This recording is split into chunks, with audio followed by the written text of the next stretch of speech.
and wonderful striped colorband. ఈ చిరంజీవుల్ని ఆశీర్వదిద్దాం, అభినందిద్దాం. పరిపూర్ణమనే వ్యక్తిత్వం అంటే కేవలం చదువు, విజ్ఞానం, డిగ్రీలే కాదు, మరి శారీరక పటిష్టత, మంచి ఆలోచన, మంచి ఆచరణ. అందుకు స్కౌట్స్, గైడ్స్ ఎంతో ఉపయుక్తంగా ఉంటాయని ఆశిస్తూ తర్వాతి బృందం.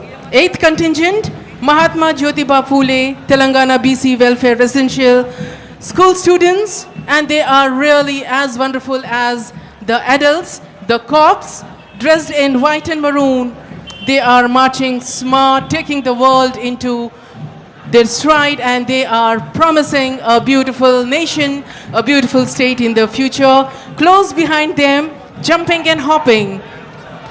సూర్యుడి ఒకటే వెలుగు, గాలిది ఒకటే ప్రసారం అన్నట్టుగా షెడ్యూల్ కులాలు, షెడ్యూల్ తెగలు, మైనారిటీలు, బడుగు బలహీన వర్గాల పిల్లలకి గురుకుల విద్యా సంస్థలు అందిస్తున్న సేవ